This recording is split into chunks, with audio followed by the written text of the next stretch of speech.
Ја слушате програмата Низ Светото Писмо.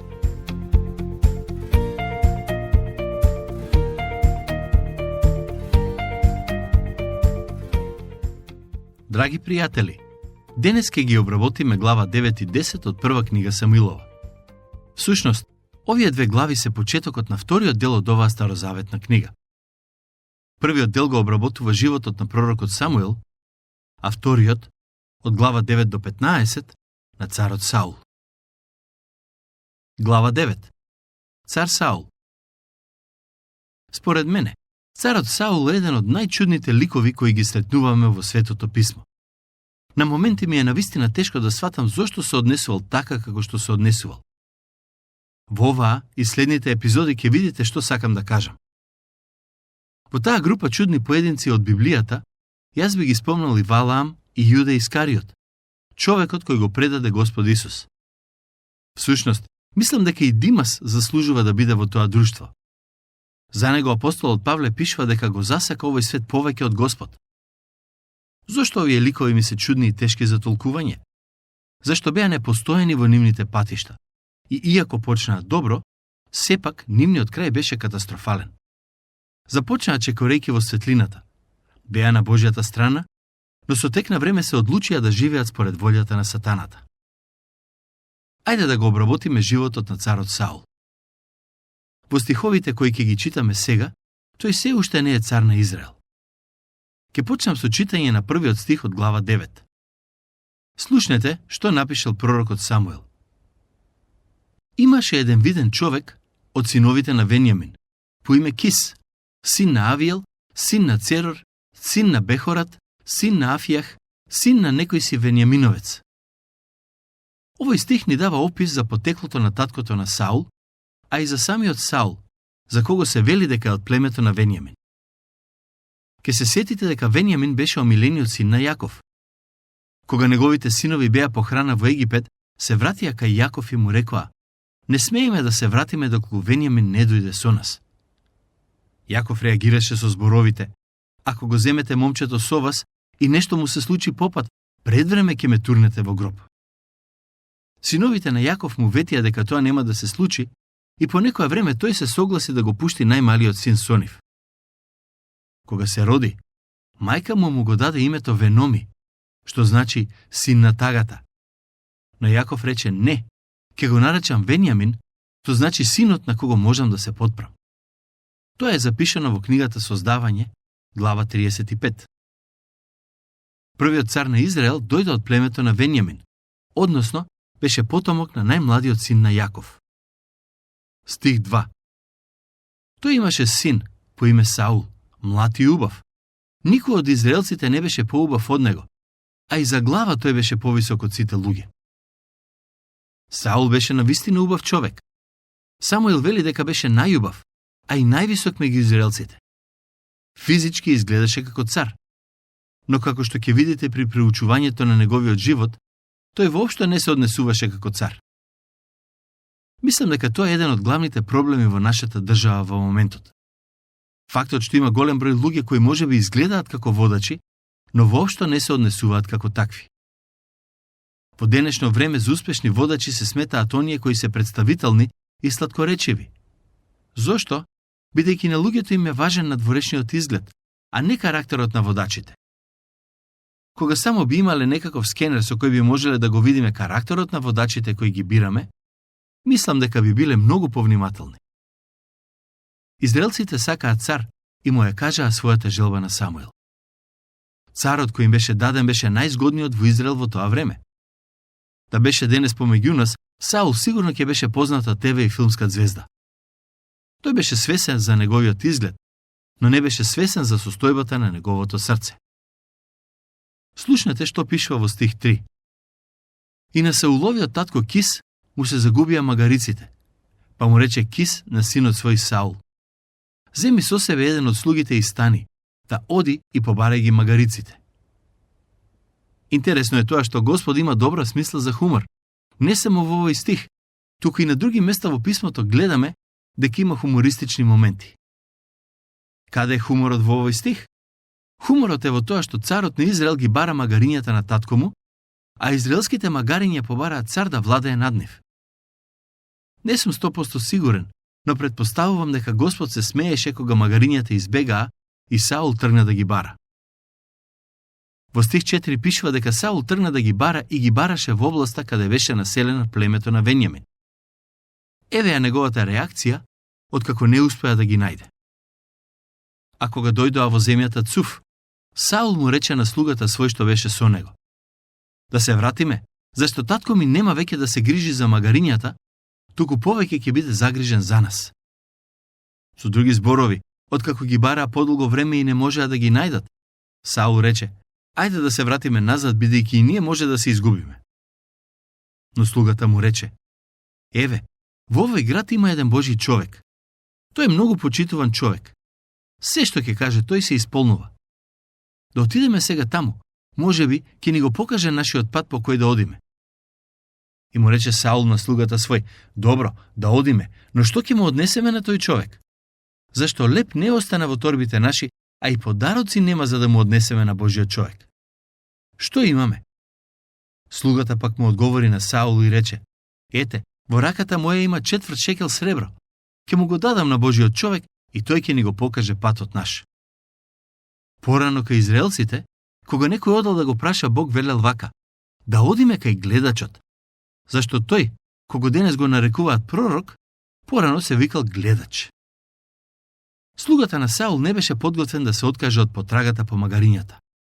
Затоа даде предлог да одат кај човекот, кој има посебна дарба да им кажува на луѓето како треба да постапат. Таквите луѓе ги нарекува гледачи.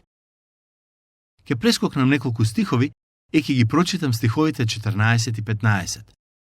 Ова е средбата на Самуил и Саул. И отидоа во градот. А кога дојдоа среде град, ете, и Самуил им излегува во пресред, за да оди на ридот. А ден пред Сауловото доаѓање, Господ му откри на Самуил и рече: некогаш луѓето се прашуваат како Бог разговарал со луѓето во старозаветно време? Што значи тоа дека Господ му открил нешто на Самуил? Моje мислење е дека Бог буквално им зборуваше на луѓето и тие можеа да го слушнат неговиот глас. Не секој можеше да го слушне Божиот глас, но луѓето кои имаа блиско општење со него, ја имаа таа привилегија. Очигледно е дека Самуил беше еден од нив. Што му кажа Бог на Самуил? Одговорот се наоѓа во следниот стих. Слушнете што пишува. Утре во ова време ќе ти испратам еден човек од Венијаминовата земја и ти помазај го за владетел на мојот народ Израел. Тој ќе го спаси народот мој од филистејските раце, зашто јас погледнав милостиво на мојот народ, бидејќи повикот негов стигна до мене. Со други зборови, Бог вели дека ќе ја услиши молбата на израелците и ќе ги ослободи од филистејските раце, односно од угнетувањето кое го трпеа од непријателите. Иако Божиот првичен план не беше тоа да се случи преку цар, сепак израелците посакаа цар и Бог им го даде. Но, самото тоа што Бог некогаш ни дава нешта кои ги бараме од него, не значи дека тие се неговата волја за нашите животи. Стих 17. Кога Самуил го виде Саул, Господ му рече: ете го човекот, за кого ти говорев, тој ќе владее над мојот народ. Бог ја исполни молбата на израелците, а Самуил беше првиот од нив кој дозна кој ќе биде следниот цар. Како што ќе видите во следните епизоди, Самуил имаше многу високо мислење за првиот цар. И кога царот беше отфрлен од страна на Бог, Самуил тешко ја поднесе таа вест. Стихови 18 до 20. Саул се приближи до Самуил кај вратата и го праша: кажи ми, каде е куќата на гледачот? Самуил му одговори на Саул и рече: јас сум гледачот. Оди пред мене на ридон. И вие ќе ручате денес со мене, јас ќе те пуштам изутрина и ќе ти кажам се што имаш на срцето. А за магариците што се загубија пред 3 дена, не грижи се, тие се најдени. Та за кого е се она што е најсакано во Израел? Нели е за тебе и за целиот дом на твојот татко? Моje лично мислење е дека Саул не беше Божиот избор за цар. Народот посака тој да им биде цар и сите мислеа дека тој е вистинскиот избор, бидејќи Саул изгледаше подобро и беше повисок од сите нив. Кога го видоа, сигурен сум дека повеќето од нив си рекоа: тоа е тој. Сакаме Саул да биде нашиот цар. Забележете го одговорот на Саул. Стих 21. Саул одговори и рече: Не сум ли јас син од Венијаминовото племе, едно од најмалите Израелови племиња? И домот мој не ли е најмал меѓу домовите од Венијаминовото племе? Тога зошто ми го говориш тоа? Саул звучи многу понизно, исто како Гидеон. Ке се сетите дека Гидеон даде многу сличен одговор кога Божиот ангел дојде кај него и го повика да го ослободи Израел од угнетувачите. Тој рече: Потекнувам од најмалото племе. Моето семејство е најмало во племето, а јас сум најмал во нашето семејство. Не знам дали јас сум човекот кој треба да ја заврши работата. Мислам дека Гидеон беше целосно искрен и отворен кога ги кажа тие зборови. Навистина му беше страф од повикот кој дојде до него. Од друга страна, Саул немаше причина да се плаши или да се однесува кукавички. Иако потекнуваше од најмалото племе, сепак беше висок и барем според надворешниот изглед, беше посилен од сите други. Зошто тогаш се обиде да ја избегне одговорноста да биде следниот цар на Израел? Моje лично мислење е дека покажува лажна понизност и скромност и дека длабоко во себе мислеше дека заслужува да биде првиот цар на Израел. Забележете што пишува во стих 22. Самуил го зеде Саул и слугата негов, ги воведе во собата и им даде прво место меѓу поканетите, кои беа 30 на души. Изгледа дека Самуил организираше некаков собир на кој ги повика старешините на израелскиот народ за пред нив да го представи идниот цар.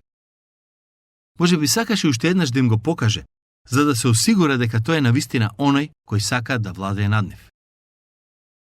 И му рече Самуил на готвачот: Донеси го оној дел што ти го бев дал и за кој ти бев рекол, зачувај го кај себе. Ке ги прочитам последните 2 стиха од оваа глава, каде е опишан дел од разговорот помеѓу Саул и Самуил. Потоа тие слегоа од ридот во градот, и Самуил разговараше со Саул на покривот. Утрината тие станаа токму кога зазори зората. Самуил го повика Саул на покривот и рече: Стани, јас ќе те испратам. Саул стана и обајцата, тој и Самуил излегоа од куќата. Кога наближуваа кон крајот на градот, Самуил му рече на Саул: Кажи му на слугата да оди пред нас. И тој отиде напред. А ти сега застани и јас ќе ти откријам што рече Бог. Глава 10. Саул е помазан за цар. Во глава 10 е запишано помазанието на Саул за цар над Израел. Ке го прочитам првиот стих. Изеде Самуил сад со масло, го излеа врз главата негова, го бакна и рече: Еве, Господ те помаза за владетел на своето наследство. Со тоа Саул беше помазан, односно назначен за цар над Израел. Ке го прочитам вториот стих. И кога ќе тргнеш сега од мене, ќе сретнеш 2 човека близу до Рахилиниот гроб, во Венијаминовите предели, во Целцах, и тие со радост ќе ти кажат: се најдоа магариците што одеше да ги бараш. И ете, татко ти, заборавајки ги магариците, се обеспокои за вас велејки: што стана со синот мој? Што се однесува до таткото на Саул, тој мислеше дека неговиот син се изгуби, барајки ги магариците. Самуил му кажа на Саул дека татко му е загрижен за него. Но тоа не беше главната поента на Самуил. Туку сакаше да му најави дека кога ќе дојде на одредено место, Божиот свет дух ќе се спушти врз него, ќе пророкува и ќе се промени. Самуил буквално му рече: ќе станеш друг човек. Стихови 5 и 6. Потоа ќе дојдеш на Божиот рид, каде што е филистејската стража. И кога ќе влезеш таму во градот, ќе сретнеш група пророци кои слегуваат од ридот, и пред нив псалтир и тимпани, свирки и харфи, и ќе пророкуваат. И Духот Господов ќе слезе врз тебе, и ти ќе пророкуваш заедно со нив, и ќе станеш друг човек. Прашањето што ќе го постават некои луѓе е: дали Саул беше човек чие срце беше предадено на Бог? Дали овие стихови кои ги читаме се доказ дека тој беше Божи човек? Според мене, одговорот на тие прашања е не. Некој можеби ќе помисли дека имам одредени предрасуди кон Саул и дека не ми се допаѓа како личност. Но во следните епизоди ќе ви кажам зошто сметам дека не беше Божи човек. Ако носам заклучок врз основа на овие стихови, можеби би рекол дека е Божи човек, но во останатиот дел од прва Самуилова дознаваме и други нешта за неговиот живот. Немојте да мислите дека само затоа што Божиот дух се спушти врз него, од тој момент па се до крајот на животот Саул беше поинаков човек. Во Стариот Завет, спуштањето на духот врз одредена личност не беше доказ дека таа личност е целосно предадена на Бог. Сетете се на случајот со Валаам. Божиот дух се спушти врз него, но тоа не значеше дека е Божи човек. Истото можеме да го кажеме и за Јуда Искариотски. Кога Господ Исус ги прати апостолите на мисија да исцелуваат и да го проповедаат Евангелието, Јуда беше заедно со нив и правеше чуда. Дали Јуда беше Божи човек? Мислам дека крајот на неговиот живот многу јасно ни кажува дека одговорот е не. Ке продолжам со читање. Стих 9. И штом Саул се сврте за да си оди од Самуел, Бог му даде друго срце, и сите оние знаци се збиднаа во истиот ден. Саул се сврте за да го напушти Самуел и да си оди дома, и можам да замислам како изгледаше сето тоа во главата на Самуел. Можеби, кога го виде Саул како си оди, тој си помисли: тој е навистина добар и силен човек. Немојте да мислите дека Самуел бил безгрешен. Во втората Самуилова книга пишува дека и пророкот Натан сгреши, кога му кажа на Давид дека е во ред да гради храм, а потоа Бог му се објави и му рече да оди назад кај Давид и да му каже дека не смее да гради храм. Не тврдам дека е сигурно така, но можам да претпоставам дека дури и Самуил беше воодушевен од изгледот на Саул и само поради надворешниот изглед помисли дека Саул е одличен избор за цар. Во следните неколку стихови пишува дека Саул се најде меѓу група пророци и додека беше со нив, Бог му даде дар и самиот тој пророкуваше. Тоа е еден од моментите во неговиот живот кога Бог му даде можност и духовно да порасне. Но за жал, Саул не ги користеше тие прилики.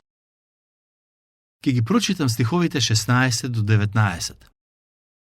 И Саул му кажа на чичко си: тој ни јави дека магариците се најдени. А она што Самуил му го кажа за царувањето, не му го кажа.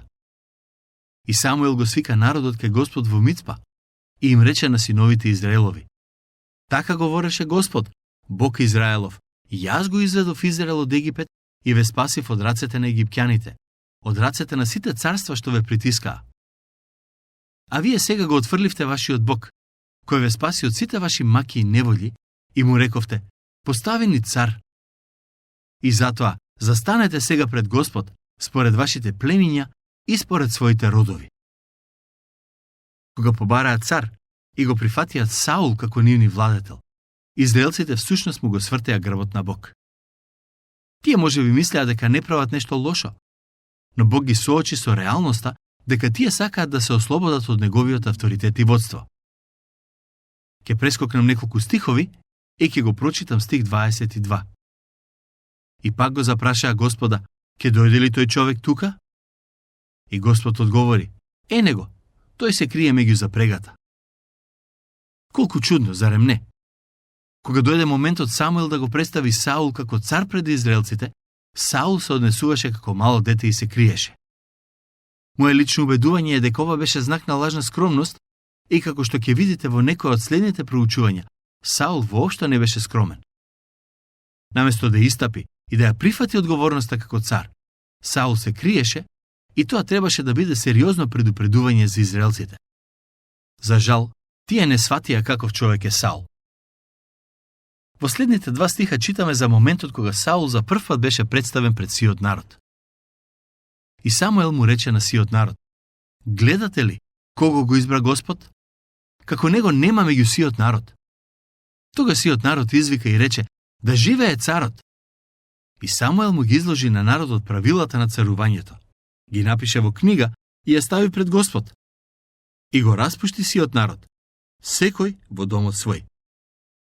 Врз основа на овие стихови, верувам дека токму Самуил го напише првиот дел од книгата, која е наречена Прва Самуилова. Тука ќе го завршиме денешното проучување. Следниот пат ќе продолжиме со проучување на приказната за царот Саул и ќе дознаеме некои нови информации за неговиот живот и владење. До следниот пат, Бог нека ве благослови изобилно.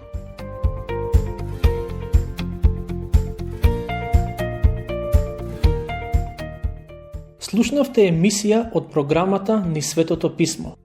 Можете да не слушате и преку мобилна апликација на нашиот YouTube канал и на сите познати подкаст платформи, како што се Google, Apple и Spotify. Ако ви се допаѓаат нашите програми, споделете ги и препорачајте ги на вашите пријатели.